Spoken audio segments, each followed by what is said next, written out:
Olá, esse é o programa Sociedade Solidária, um fórum para o diálogo sobre os desafios do Brasil, uma iniciativa da LBV. Na edição de hoje, falamos sobre como viabilizar a participação do jovem na construção das políticas públicas, nos espaços de debate da sociedade, para que cada vez mais ele sinta-se parte mesmo desse processo de transformação social pelo qual a sociedade brasileira tem clamado com grande intensidade. Quem conversa conosco sobre este tema, destacando experiências que têm engajado jovens a partir de temas como, por exemplo, a mobilidade urbana, a questão do trânsito nas grandes cidades, é o Conselheiro Nacional da Juventude, Daniel Vaz. Ele é fundador e diretor-presidente da ONG Opção Brasil. Compartilha conosco a experiência dessa entidade. Bom, primeiramente agradecemos em nome da Legião da Boa Vontade por vocês terem aceito o nosso convite, estando aqui hoje. Sejam sempre muito bem-vindos. Obrigado, Daniel. Obrigado aos que nos acompanham em casa. Bom, para começar, a organização está promovendo na cidade de São Paulo um evento referente à questão da mobilidade urbana sustentável, o papel do jovem. Gostaria que primeiramente você falasse para nós a respeito dessa proposta nesse ano de 2014. Ok, Daniel. Por ocasião de um apoio recebido nosso pelo Conselho de Arquitetura de São Paulo, nós desenvolvemos uma proposta que junta os dois temas, não é? Que junta a nossa trajetória nesse campo da participação jovem, com uma oportunidade de realizar um evento que tem, eu acho que tudo a ver com o momento que nós passamos hoje, não é? As cidades vão hoje, a gente vê como símbolo de prosperidade, as pessoas comprando carro, não é? Ocupando as vias, mas isso vem gerando um caos urbano inimaginável, né, em outros momentos. Então, a ideia é que a gente aproveite esse perfil que nós temos de sermos uma entidade que estimula a participação dos jovens com a oportunidade que o Conselho de Arquitetura e Urbanismo de São Paulo nos oferece de debater esse tema desse alto nível que a gente propõe no evento, né? Em linhas gerais, quais seriam as principais frentes de atuação da organização Opção Brasil?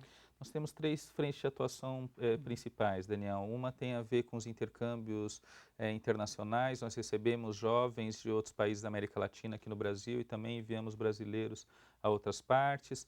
Um segundo eixo tem a ver com o nosso trabalho desenvolvido com indígenas que vivem em zonas urbanas, um projeto chamado Índios na Cidade.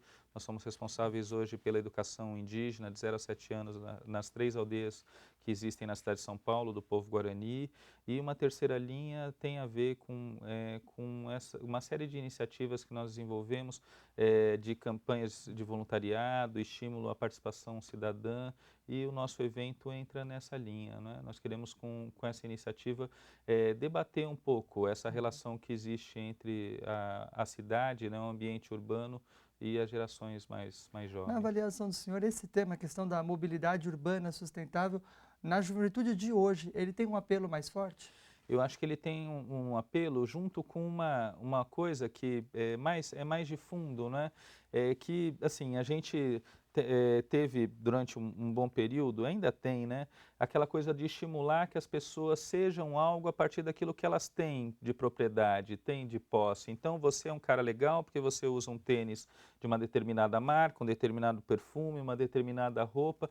Só que isso chegou num momento que, assim, a corda está esticada, porque, assim, as pessoas não conseguem ser aquelas figuras que estão na televisão porque o bolso não alcança, porque a sociedade não recebe dessa maneira. Então, assim, a geração é a geração do ter, não é mais a geração do ser. Às vezes, assim, eu gosto de, para mim, obter conhecimento é algo prazeroso. Não é? E ainda me considero relativamente jovem. Aí, às vezes, eu vejo ainda, né, com a função que eu exerço de professor, aquela coisa assim de falar, ai, Daniel, que bonito, que é você, assim, tão preocupado com o mundo, com a sociedade. Para mim, eu estou fazendo o meu papel que é natural, que é de todos, e nada mais do que isso. Então, terminando, né, esse tema da participação, eu acho que, assim, nós estamos passando por um momento de reconfiguração. Ninguém sabe direito o que vai acontecer, mas o que eu acho que as formas mais diretas de expressão de ideias, elas estão postas, e isso é positivo, né? Eu acho que isso já está dado. Sim. E essas consequências dessa visão consumista, elas acabam trazendo prejuízos para toda a sociedade. A exemplo da questão do tráfico, da maneira como os jovens se relacionam com as cidades, como é que vocês têm visto isso, inclusive a partir da organização de um evento nesse ano de 2014 sobre o tema, como é que os jovens têm se relacionado com a cidade? Também nessa lógica? Uhum. Os jovens, eles ficam um pouco à margem daquilo que acontece, né, de principal nas cidades.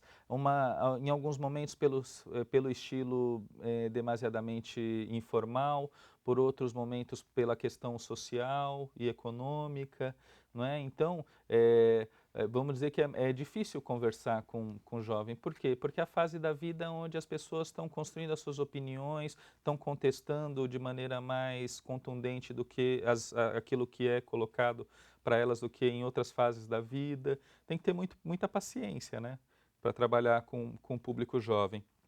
A questão do evento, Daniel, ela entra no sentido de qualificar essa discussão. Para mim, o que poderia a gente qualificar esse debate sobre o jovem na sociedade? É cuidar de uma maneira melhor da escola pública. E a gente fica nessa volta. As pessoas vão para a escola, que seria o espaço de formação, mas esse espaço não forma, ele acaba gerando um cidadão com uma formação incompleta na sua vida, né?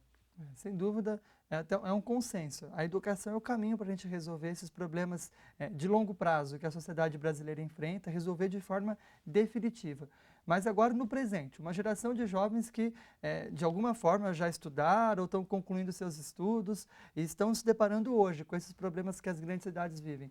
Quais são as alternativas que a gente pode enxergar para que essas cidades sejam menos agressoras, sejam cidades mais acolhedoras para essa geração de jovens que hoje vai lidar com essa realidade? Daniel, eu acho que tem duas coisas. A primeira é um investimento muito mais forte do que os entes públicos fazem hoje no Brasil, que é na melhoria do transporte público, né, o transporte de massa. Em São Paulo nós tivemos algum tipo de evolução, a partir do momento que se integrou realmente trem com metrô, os corredores de ônibus, mas ainda falta muito, não é? Então a coisa do investimento no transporte público mais forte do que nós temos hoje. E a outra questão é o Estado, a sociedade brasileira entrarem num problema que é essa coisa de determinar, de tentar influenciar nessa coisa do vínculo que existe entre o lazer e o consumo. Parece que as pessoas só estão desenvolvendo uma atividade de lazer quando elas estão consumindo, né? A praça antiga, hoje, ela se reflete no que existe no shopping center, né? Era o quê? Era um local onde você passeava, via um pouco as vitrines, paquerava e tal, e também poderia consumir nesse modelo de cidade antiga. Tudo isso está dentro hoje do shopping centers. Só que aí o shopping center, tudo bem, ele quer você como consumidor, mas aquele não é só um espaço de consumo, ele também é um espaço de lazer, de entretenimento, que não necessariamente está vinculado com, né, você gastar. Então, por que os jovens vão no shopping? Porque não conseguem enxergar outras áreas qualificadas, não é, para desenvolver atividades de lazer, de entretenimento, o tal do ócio criativo, né, do Domênico De Masi, cabe Sim, muito aí. Para a hum, formação dos jovens, o ócio criativo é excepcional, né? Algo fundamental. Para quê? Para que ele abra os horizontes, consiga desenvolver seus próprios juízos de acordo com a sua consciência, né? Daquilo que está ao seu redor. é. Eu acho que esses dois temas são os principais. O conceito de que o tempo livre, o tempo de lazer também é importante na formação do jovem, é importante para todas as pessoas desenvolverem mais as suas habilidades. Agora, o jovem ele não só lida com esse problema de forma passiva, mas ele também tem construído as suas próprias alternativas, desde aplicativos para celulares. Quais são também que vocês têm visto essas iniciativas mesmo juvenis para poder tornar o ambiente das grandes cidades brasileiras mais apropriado para a comunidade realmente se apropriar dele? Sim. Eu acho que uma iniciativa mais nova que a gente começou a perceber, Daniel, tem a ver com a criação dos coletivos culturais. Não é? Essa é uma forma de organização nova, ela é mais horizontal, ela é mais participativa e me parece que cumpre um espaço, que ocupa um espaço de representação bastante interessante. Aquela coisa da representação que você precisava de um líder para expressar suas ideias, sendo um pouquinho informal agora, já era, né? Isso você não precisa, você tem canais de diálogo, de debate na sociedade que não passam pelos líderes, pelas organizações tradicionais. Eu acho que uma novidade que nós temos hoje são os coletivos, não é? As tecnologias que facilitam essas Isso. decisões mais colegiadas, digamos assim. Sim, porque na verdade todo o processo de comunicação ele tá vinculado à construção de relacionamento entre as pessoas, né? Esse relacionamento ele pode originar uma série de coisas. Uma delas é, por exemplo, você se juntar para defender uma causa, para, enfim, desenvolver uma atividade coletiva. Então, as tecnologias de informação vêm contribuindo para isso, com certeza. Agora, como fazer com que todos os jovens, até aqueles que estão à margem desses processos, possam cada vez mais sentir parte?